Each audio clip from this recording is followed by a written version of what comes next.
ॐ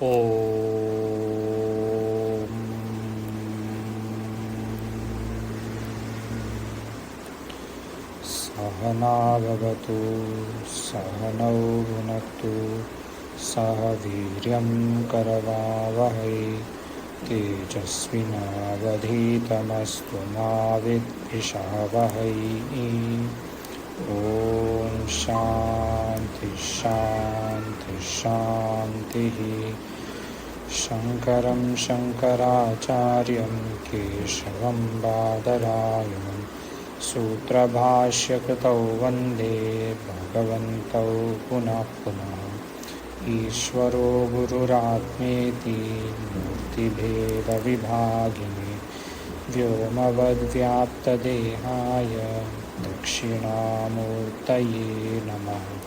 ॐ शान्तिः शान्तिः शान्तिः।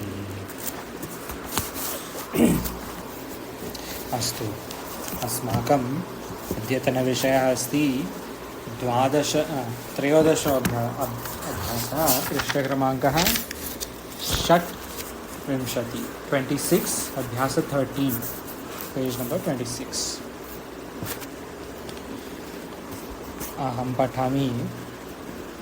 क शब्दानि संज्ञाशब्दानि सन्ति। संज्ञाशब्दे स्तः इदं यः अदस् वः। सो दिस एंड दैट, एतत् तत्। वैसे इदम् अदस् उभयोः नपुंसकलिङ्गे सन्ति। स्ते स्तः इदम् इदम् इति नपुंसकलिङ्गशब्दः अस्ति, सर्वनामशब्दः अस्ति। अपि च अदस् अदस् शब्दः अपि सर्वनाम शब्दः अस्ति। इदं पुल्लिङ्गः अस्ति, अयं स्त्रीलिङ्गः अस्ति, इयम् इति वा।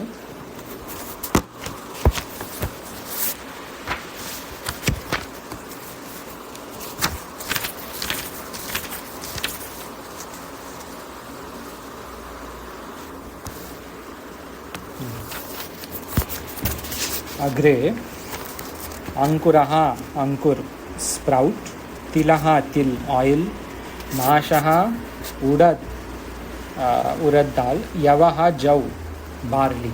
सर्वे नपुंसक पुल्लिंग शब्दानि सन्ति, पुल्लिंग संज्ञा शब्दानि सन्ति। अपि च अग्रे बीजं, बीज सीड, नपुंसकलिंग शब्दः अस्ति। दूरं दूर, डिस्टेंस, लॉन्ग, फार अवे। अंतिकं समीपं, निकटं, पार्श्वं, सकाशं। सर्वे सर्वे अर्थः सर्वेषाम् अर्थः समीपः अस्ति। समीप, नियर, फॉर ऑल 5 शब्दस्। अंतिकं, समीपं, निकटं, पार्श्वं, सकाशं। 13 शब्दानि सन्ति। पुनः ख धातु शब्दानि सन्ति। विरम, विरम इति रुकना, टू रेस्ट और वेट। प्रमद, प्रमाद करना, नेग्लेक्ट। निवृ, हटाना, टू रिमूव और डिलीट एक्सेट्रा। प्रभु, उत्पन्न होना अथवा समर्थ होना। प्रभवती, टू बी बॉर्न और टू get originated etc. समर्थ होना, to be capable, to become capable as well, to become ready। ऐसे प्रभु, प्रभु धातु प्रभवती, प्रभवता, प्रभवती इति। उद्भू धातु निकलना, to leave। प्रति अपि, प्रति प्लस दा, बदले में देना, so to return, right, जैसे return gift, to give in return। पुनः जुगुप्सा, घृणा करना, to hate अथवा to not want at all। जैसे विवेक चूडामणि इति ग्रन्थस्य तद्वैराग्यं जुगुप्साया, that is vairagya, to not be interested in अनात्म वस्तु, जुगुप्सा, घृणा करना। जन, उत्पन्न होना, to be born। नीली, छिपना, hide, to hide। नव धातु शब्दानि नवानि सन्ति।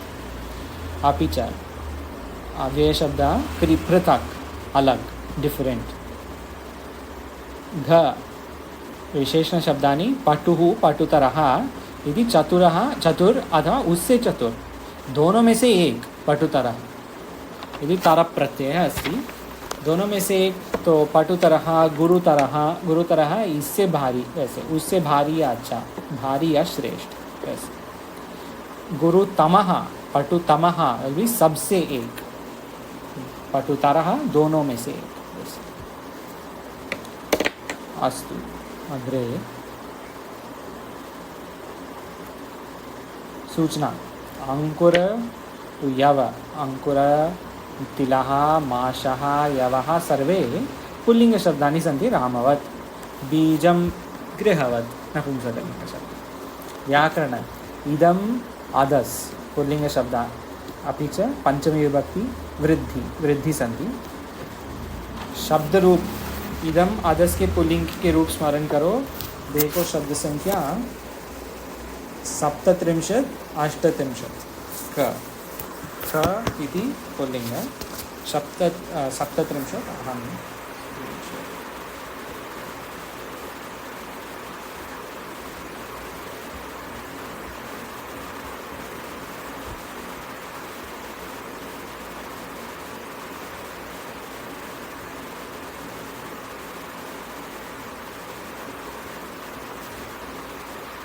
पृष्ठक्रमाङ्कः 134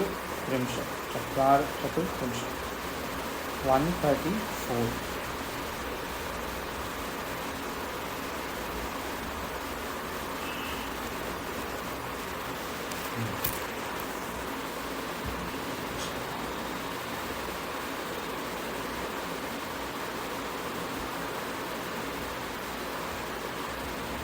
शतं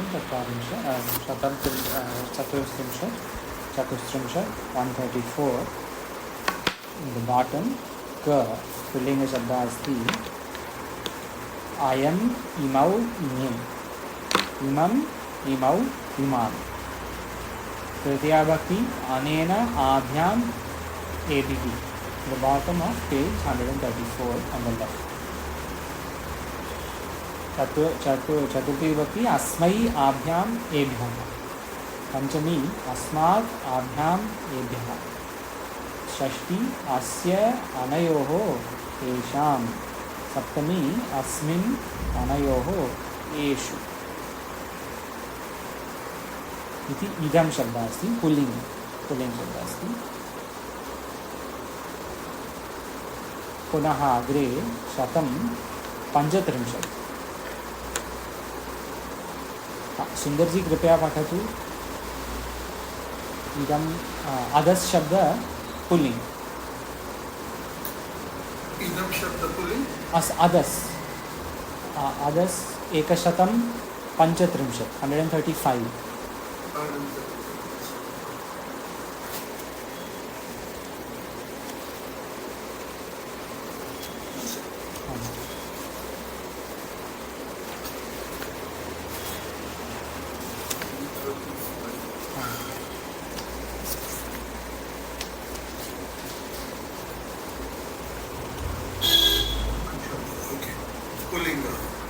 हाँ,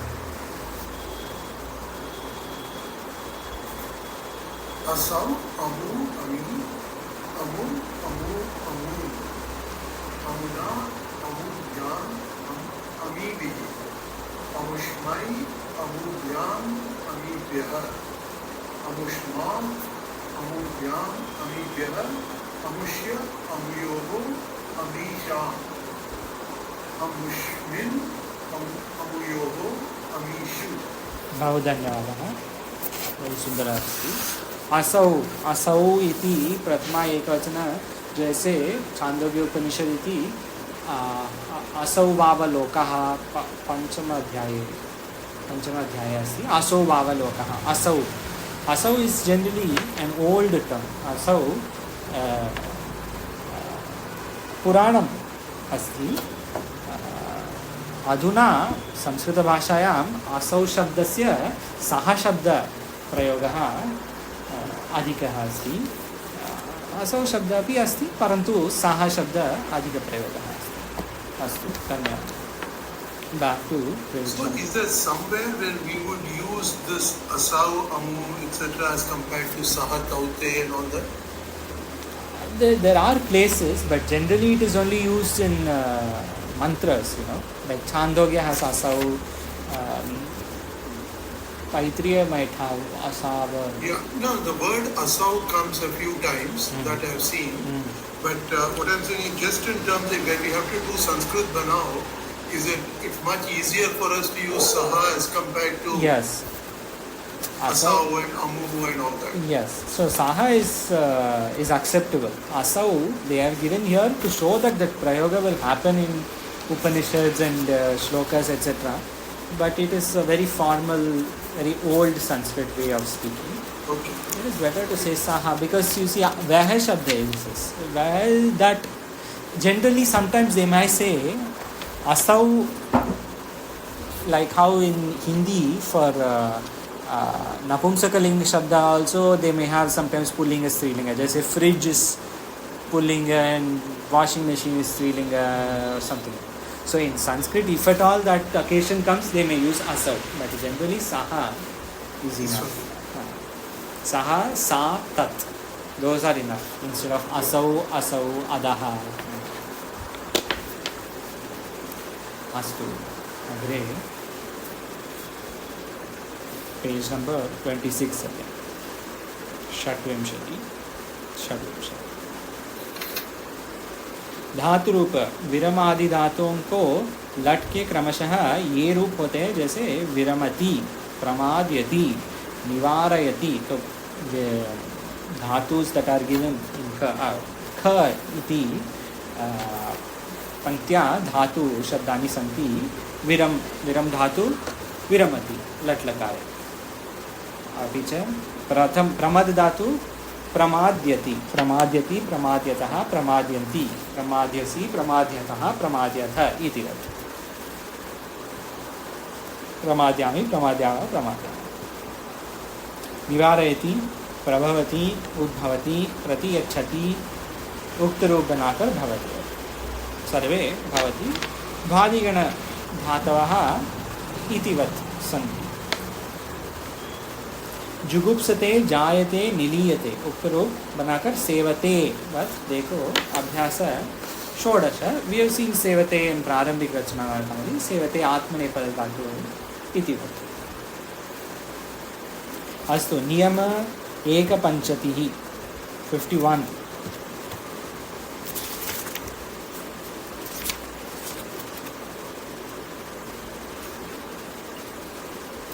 एकपञ्चाशत्. नियमः एकपञ्चाशत् 51. जुगुप्सा विराम प्रमादार्थनाम उपसंख्यानम. जुगुप्सा विराम is given. Full thing you will take. जुगुप्सा विराम प्रमादार्थ नाम उपसंख्यानम. This is a Vartika on Sutra number 1424. 1424 Sutra is Dhruvam Apaye Apadanam. Dhruvam Apaye Apadanam. So in that Sutra there is a Vartika. The first Vartika is this Jugupsa Virama. Basically what is saying is Jugupsate, Viramati, Pramadyati. इनके साथ पंचमी होती है. पापात् जुगुप्सते, विरमति, धर्मात् प्रमाद्यति इति वत्. उदाहरणः दृष्टान्तः अस्ति. अग्रे वारणार्थानाम् ईप्सितः. This is सूत्र नंबर 1427. वारणार्थानाम ईप्सितः. जिस वस्तु से किसी को हटाया जाए उसमें पंचमी होती है. यवेभ्यः पशुं वारयति. From the crop, from the barley you are leaving, getting rid of the pashu. Yavevyah pashun varayati. Putram papa varayati, nivarayati va. So the putra, jaise pashum putra. Papa varayati. What is the yavevya? Barley. Yava is jau. So barley or any crop you can take. Jau is a farm. From the farm you are getting rid of the pashu. Pashun varayati. He is getting rid of the pashu. Saha varayati. Punah niyama tripanchatihi tripanchashat अथवा tripanchashat. जायते, उद्भवति, प्रभवति, उद्गच्छति. इन चारों का उत्पन्न होना या निकलना का अर्थ हो तो निलीयते और प्रतियच्छति के साथ पंचमी होती है. जैसे प्रजापतेः लोकः जायते. प्रजापतेः is giving rise to loka, birth to loka. Himalayat Ganga prabhavati. Ganga is originated from Himalaya. Udbhavati va. Nripat choraha niliyate. Tilebhyaha mashan pratiyachati. Nripat choraha niliyate. So karta here is choraha, the thief from Nripa. Nripat hiding. Chipati, chipra, so niliyate. अपि च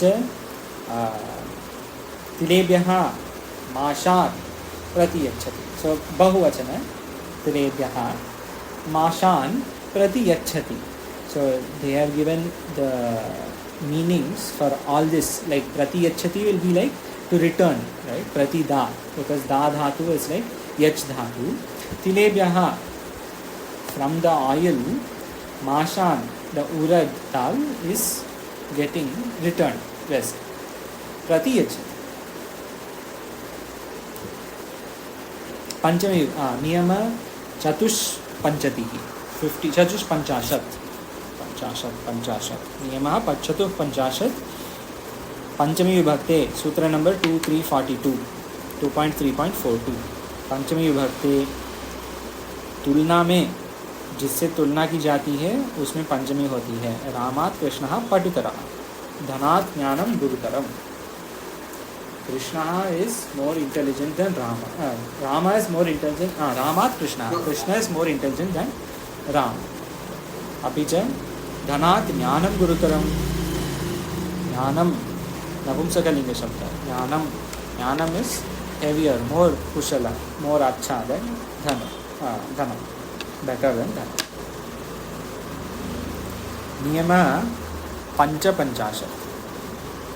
पृथक विना, the सूत्र 2.3.32. This is पृथक विना सूत्र. This is 55. Yeah. 55, हाँ. And what is the number? 2.3.32. Okay. पृथक विना, I can share screen.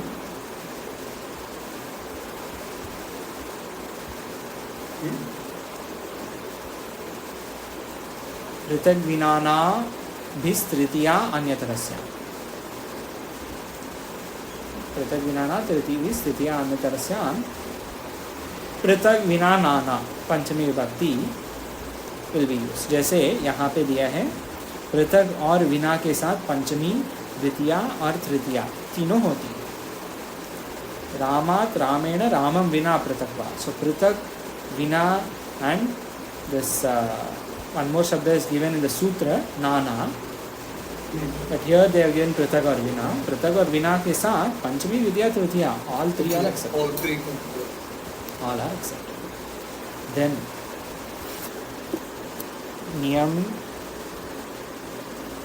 षट्पंचाशत्. 56 षट्पंचाशत्. दूरान्तिकार्थेभ्यो द्वितीया च.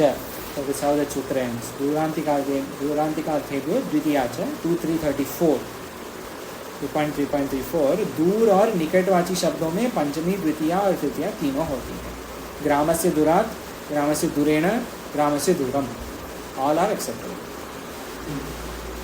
नियम सप्तपंचाशत्. वृद्धिराजैच. 1.1.1. The first sutra of Ashtadhyayi. वृद्धिराजैच से आ, ए एंड ओ are called वृद्धि. आ, आई एंड औ, they are वृद्धि. That वृद्धि will be useful in the sutra. नियम अष्टपंचाशत् is the sutra वृद्धिवेची. या के बाद that we will see at the end. उदाहरण वाक्य अभ्यास तृतीया पृष्ठ क्रमांकः 27.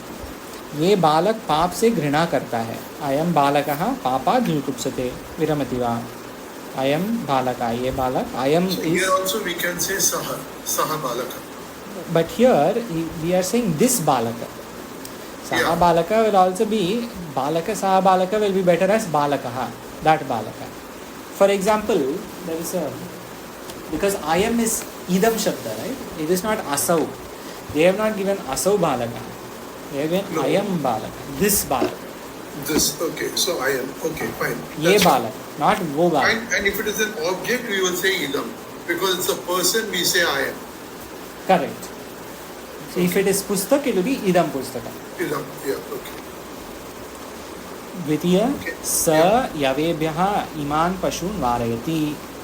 सुन्दरजी कृपया वदतु स यवेभ्यः इमान् पशून् निवारयति. Yeah. So therefore, वह यवेभ्यः, वह ये सारे that barley, ये सारे जौ से इन सब पशुओं को हटाते हैं. बहु सम्यक्. अग्रे अमुं पुत्रं पापात् निवारय. So amum we just saw that as part of that asau. I हाँ. think it means does it mean mine? Amum, no, amum putram No. just means this boy, this That. that, because it's dvivachanam. Correct. No, Amum, right? even otherwise amu asau shabda, right? Asau amo ime amum. It is not idam. If it were idam, then you can say this, but it is that anyway because it is asau. Amum shabda is dvitiya bhakti of adas shabda pullinga. Correct.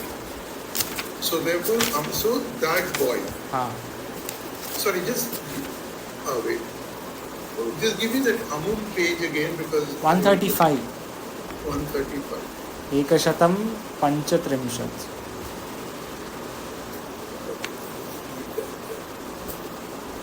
Okay. So therefore, that boy, yeah, papa nivareya, keep him away from, it's a lot. So therefore, that boy, keep him away. बहु Be सम्यक्. away from papa. बहु सम्यक्. स एभ्यः तिलेभ्यः माशान् प्रतियच्छति. This you can do, but we have already done this. The same example was given here. Tilebhyah Yeah. mashan pratiyachati. Where they swap, right? This Ah. means all of this till is exchanged for mashan. Yeah, saha is exchanging. Pratiyachati. Returning. Returning. Amush. Returning and getting the other one, is it? Like he is giving it back. Getting the other one, he is just giving it back. See, the tilebhyah, from the tila, urad is being returned, like pratiyachati, being returned. But okay, From tila means what? Tila means Oil. like Oil. oil. Yeah, Til. okay. This example we saw in the In this, the text itself. agre amushmat balakad ayam balaka patukaraha. So amushmat. Amushmat is panchami. So amushmat balakat. From that balak, this boy is cleverer. I am balaka padukara. बहु सम्यक् अस्ति. एकनिमिषः Sundarji. Joshiji, you want to try? विद्यायाः विना न ज्ञानम्. षष्ठ.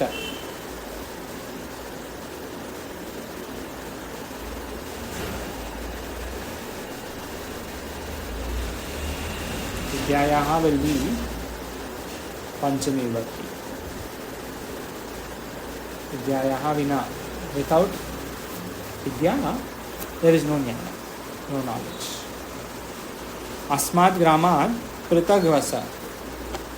अस्मात् ग्रामात्, again panchami vibhakti. Panchami. Asmat. So asmat grama will be from this grama. Prithak vasa, live differently from this grama, live else. Yes. You can try maybe if you like. Janakasya samipat agachami. This is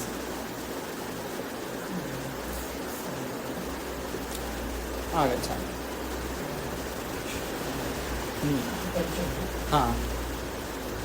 जनकस्य यदि षष्ठी समीपात् पंचमी.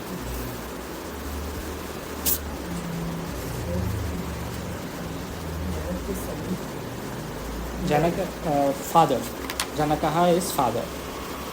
तो आगच्छामि, I कम. आगच्छामि गच्छामि वैसे for me. I कम जनकस्य समीपात्, close.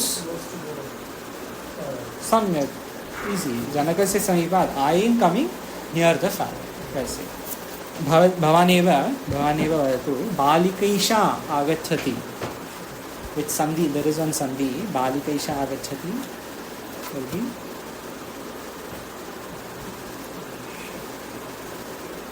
maybe balika esha. Balika esha agachati. Will become balika isha. Balika isha agachati. So balika agachati. Esha balika agachati. This girl agachati. Is coming. Samyak, exactly. Vriddhi. Because that they had said, right? A, I and au are vriddhi. So this is vriddhi. Exactly.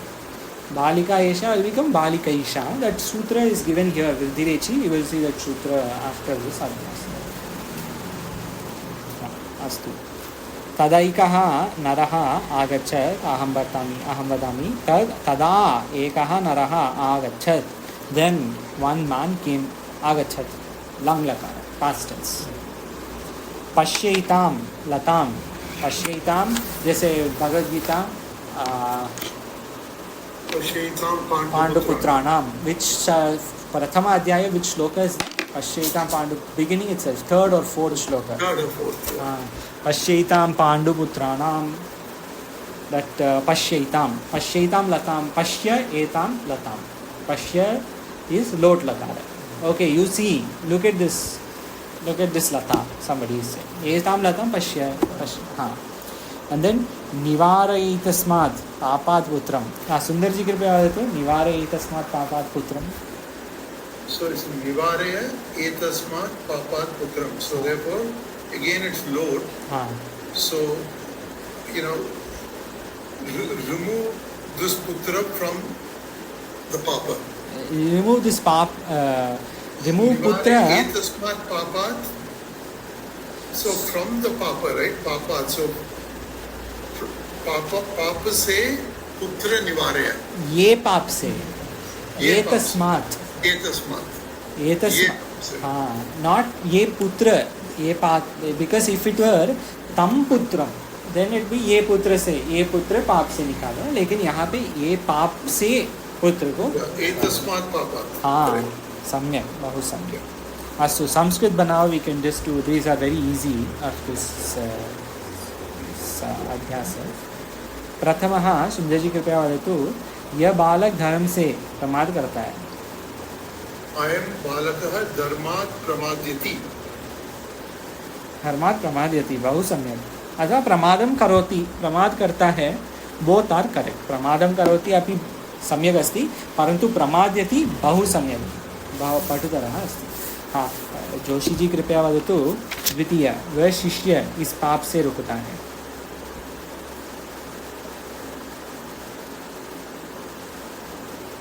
वह शिष्य. शिष्यः और ये पाप से, जैसे निवारय एतस्मात् पापात् पुत्र. तो ये पाप से विल बी करेक्ट. एग्जैक्टली. सो सः शिष्यः एतस्मात् पापात्. सः शिष्य और अथवा असौ शिष्य. इफ यू वांट टू से इन दैट अदर शब्द. सः शिष्य एतस्मात् पापात् रुकता है अथवा बचता है. विल बी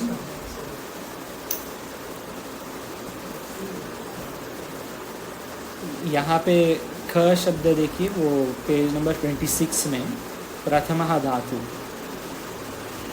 रुकना इज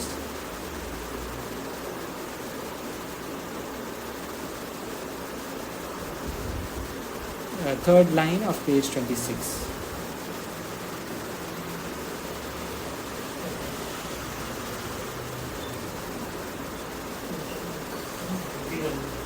विरम धातु. सो सा शिष्यः एतस्मात् पापात् अथवा असौ शिष्यः एतस्मात् पापात्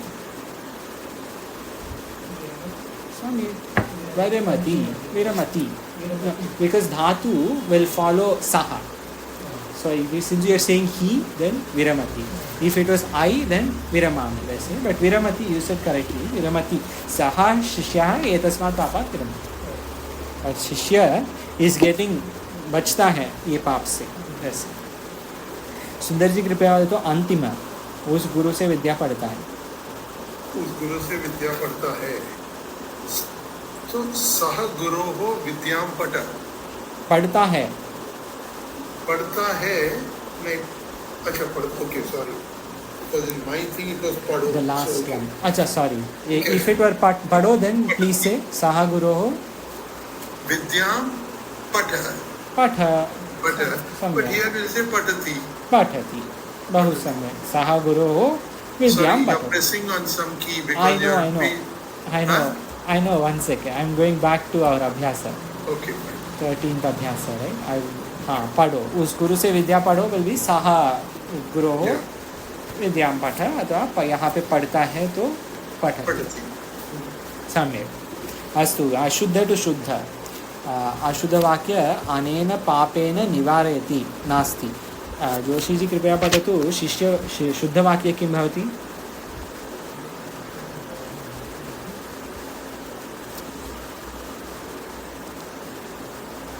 शुद्ध,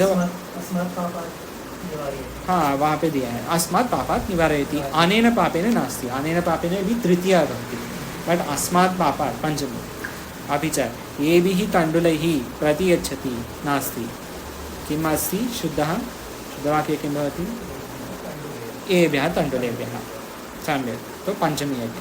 धनेन ज्ञानं गुरुतरः नास्ति. शुद्धवाक्ये धनात् ज्ञानं गुरुतरः. मोर देन धन, ज्ञान इज बेटर. हाँ, नॉट धनेन. धनेन विल बी तृतीया विभक्ति. अनेन वैसे धनेन नास्ति. धनेन मतलब धन के द्वारा हो जाएगा. तो यहाँ हम बोल रहे हैं धन से, ये अच्छा है. सो धनात् ज्ञानं गुरुतरः. अस्मिन् ग्रामे आगच्छम्.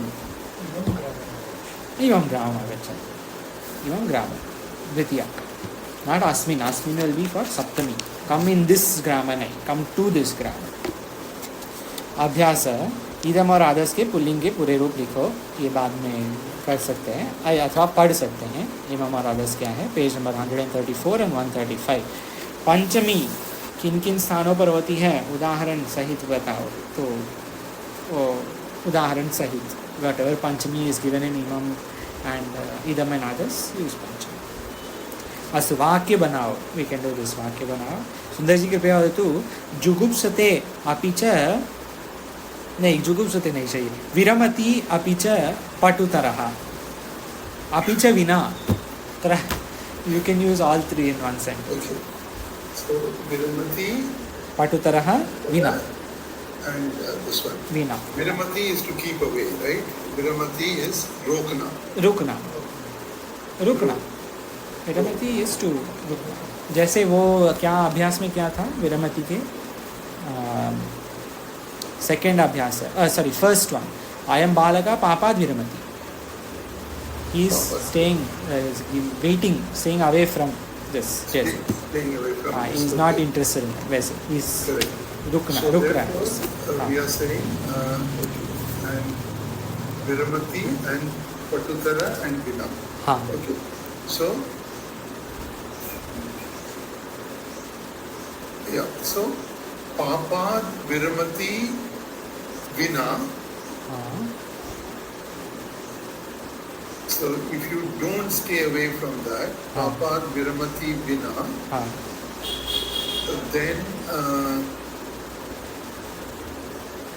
then we will say anya chhatrebhyah patutarah santi. They will all become better than you. The idea is very nice. But if you want to say papat viramati vina will not be grammatically correct. We can say papat viramati yadi. Yadi will be if, right? Yadi or Yeah. chet, iti chet, Yeah. वैसे. Yeah. To papat viramanam vina. You will have to make it into a sanya shabda because viramati is for dhatu, like saha viramati वैसे. तो पापात विरमम विना वैसे बोल सकते हैं. अथवा विरमति अगर use करना है तो लाइक यू सेड पटुतरः विरमति विना, you can say something like सः पटुतरः अस्ति किमर्थम? We have to say because. So we can say saha patutarah asti. Exactly. Because. किमर्थम? किमर्थम? Because papat. सम्यक्. Papat viramati. हाँ, पापात् पापकर्मं विना पापात् विरमति, अथवा दुष्कर्मं विना पापात् विरमति. किमर्थं सः पटुतरः अस्ति. That is great. Something like that if we can use it. For example, I give one more example. Is prithak and jayate, and maybe we can do one more. Prithak, jayate and durat, for example. So prithak means different. So therefore we can say different seeds will grow differently. So therefore anya bija prithak bija jayate. Or no. Different seeds grow differently. वृक्षस्य दूरात्. वृक्षस्य दूरात् means far away. हाँ. पृथक बीजानि जायन्ते. पृथक बीजानि जायन्ते, अतः पृथक बीजं जायते. Different seed is growing. वृक्षस्य दूरात्, away from the, far away from the tree. That's it. So you can be imaginative with such things. अस्तु.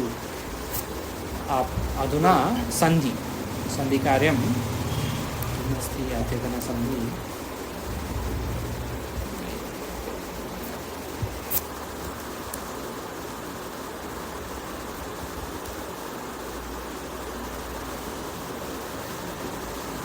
वृद्धिरेचि संधि number 6188. So we are going back to page number 26, the end of page 26. Right at the end, niyam 58. Niyama अष्टपञ्चाशत्. Niyama 58. वृद्धिरेचि सूत्र is 6188. आ या आ के बाद ए या I हो तो आई हो जाता है. तो अ प्लस ए आई, अ प्लस आई आई, आ प्लस ए आई, आ प्लस आई आई. Everything, all for I. Same for au. A plus o, au. A plus au, au. A plus o, au. A plus au, au. Everything is au. होता है. तदा एकः, तदैकः. तस्य ऐश्वर्यं, तस्यैश्वर्यं. बहु सम्यक्. जोशी जी कृपया पठतु. तुण्डलः इत्यादि. तण्डुलः. हाँ. तण्डुल औदनं, तण्डुल ओदनं, तण्डुल अ ओ औ. हाँ. महौषधि. महा प्लस ओ, आ ओ महौषधि. संधि करो यहाँ pay page 27, end of the page 27. अच्छा, इन लघु सिद्धांत कौमुदी दे हैव रिटन आदेचि परे वृद्धिरादेशः वृद्धिरेकादेशः स्यात्. आदेचि परे आद्गुणः. So आद्गुणः was the last one we saw, where a plus e became a, a plus u became o, but here it is o plus a plus o. That is getting vriddhi. So आदेचि परे vriddhi ekadesha. So vriddhi becomes, for while joining both of them, vriddhi happens. But vriddhi sutra very good. जैसे गुणापवादः भी यहाँ pay लिखा है, लेकिन गुणापवादः गुणा अपवादः, that will also be akah savarne dirghah. So two sutras can work in that word, but this krishnaikatvam कृपया वदतु जोशी जी. कृष्णैकत्वम, कृष्ण एकत्वम, सम्यक्. कृष्ण एकत्वम, बहु सम्यक्. गंगौघः, how do you split with him? गंगौघः. हाँ. गंगा. हाँ. गंगा. ओघः. सम्यक्, बहु सम्यक्. गंगा ओघः. देवैश्वर्यम्. वैश्वर्यम् एव. हाँ. ऐश्वर्यम्. सम्यक्. कृष्णौत्कण्ठ्यम्. कृष्ण. हाँ. औत्कण्ठ्यम्. सम्यक्. See, so simple. Vridhirechi is quite a simple sandhi. Sundarji कृपया वदतु विद्या प्लस एषा किं भवति? Vidya plus Isha, Vidya Isha. अच्छा sorry, I have to ask. पश्यैतां, पश्यैतां किं भवति? Pashya etam. सम्यक्. सैषा. Sa Esha. No, I Sa Esha. Correct. सम्यक्. सा साय बिकॉज़ एषा स्त्रीलिंग. Esha. So Sa Esha. सम्यक्. If it were saisha, sa esha, that will also be vridhirechi only. But here they are again But it's saisha. Saisha. सम्यक्. नेत नैतत्. Na etat. सम्यक्. नै न एतत्. भवानेव वदतु सुन्दरजी. अथ एकः. Atha eka, atyekah. अथैकः. Atyekah. महा औषधिः. Mahoshadihi. हाँ. सर्वदा एव. Sarvada eva. So Sarvadaiva. Sarvadaiva. सम्यक्. सर्वदैव. जोशीजी कृपया वदतु. वी आर सीइंग दैट 27 अंत में संधि करो. विद्या विद्या ईशा सुन्दरजी. पश्य एतं. पश्यैतां पश्यैतं. सम्यक्. कदा एकेन. तदैकेन का एषा. कैषा कैषा. and महा औषधं. महौषधम् Mahaushadam. So Vridhirechi is quite simple. We will see now this Vridhirechi in Bhagavad Gita where it comes.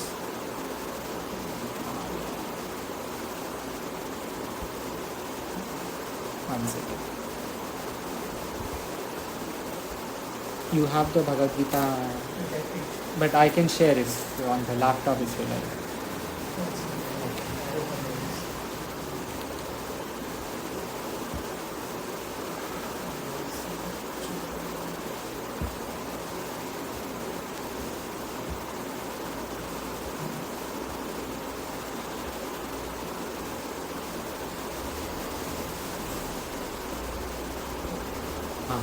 So Srimad Bhagavad Gita, Vridhirechi Shabda Sutra has been given already in this PDF.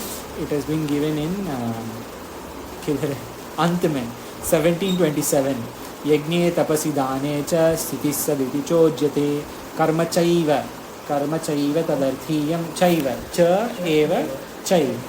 वैसे is there somewhere else in the 10 shlokas with Vridhirechi? There might be, there might not be, but we have to see. There is one more, at least.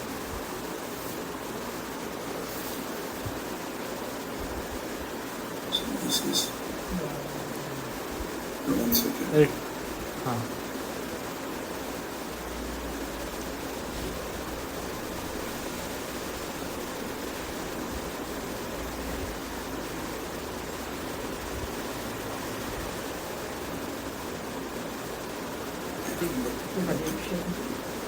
Okay, for starters on that, again, Upadekshanti is like Dhatu Bahuvachana.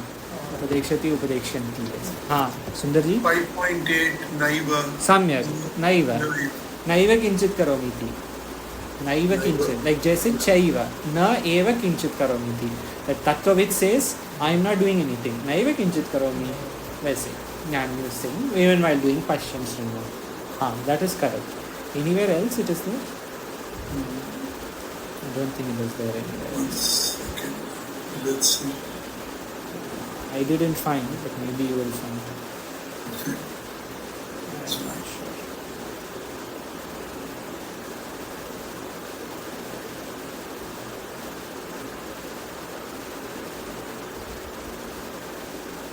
I don't think there is.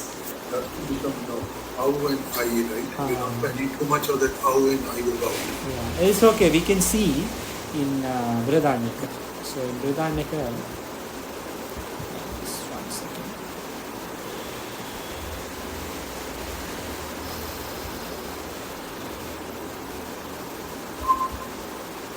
This Brihadaranyaka, here we can see, for example,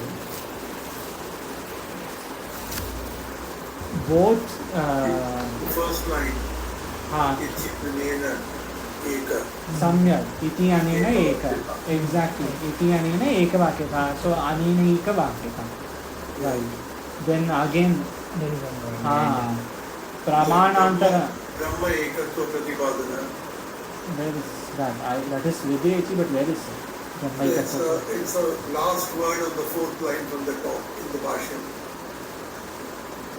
Fourth line bhashya fifth line Brahmaikatva. Brahmaikatva Pratipa Samyak. Yes, even here pramanantara anubhava smaranena eva then Brahmaikatva, that is correct. Brahmaikatva Pratipadana Para Ti Upanishado. And Adguna also Sundarji. So Adguna will be A plus E will become A. A plus U will become O. This is Adguna. Yeah. So like Yacha Uttam. Katu Kutra asti? Again the fifth line first word in the same Acha, हाँ. Yacha Uttam, Samyak. Yacha Uttam is Adguna Sandhi. And Brahmaikatva will be Vridhirechi Sandhi. Neshtartha. Na ishtartha. Neshta. A E will become A. Neshtartha prapto. Here sadhana upadesham. Sadhanopadesham. That also is Adguna. And Varayanti Aneka Artha. Sundarji, which sutra is this? Varayanti Aneka. That is eco. हाँ सम्यक इको एनक्ति वारयन्त्यनेकार्थत्वान् उपपत्तेः एव. So there 4 sandhis are there in that. Varayanti aneka is eco energy. Aneka artha is akasavarni dirgha. Aneka arthatvan upapatte, that will be arthatvan upapatte will not be monaswara. No. You say No utpadyate. Samyak. No utpadyate is Adgunaha. Yeah, very nice. So now Udpadyate is Adgunaha Sandhi. So like this, when we see, you can see this page has got many examples of both Adgunaha and Vriddhirech. Okay, कोऽपि प्रश्नः अस्ति वा? नास्ति चेत् वयं समाप्तं करिष्यामः अधुना. ओम पूर्णमदः पूर्णमिदं पूर्णात् पूर्णमुदच्यते पूर्णस्य पूर्णमादाय पूर्णमेवावशिष्यते. ओम शान्तिः शान्तिः शान्तिः. शङ्करं शङ्कराचार्यं केशवं बादरायणं सूत्रभाष्यकृतौ वन्दे भगवन्तौ पुनः पुनः. ईश्वरो गुरुरात्मेति मूर्तिभेदविभागिने व्योमवद्व्याप्तदेहाय दक्षिणामूर्तये नमः. ओम शान्तिः शान्तिः शान्तिः. ओम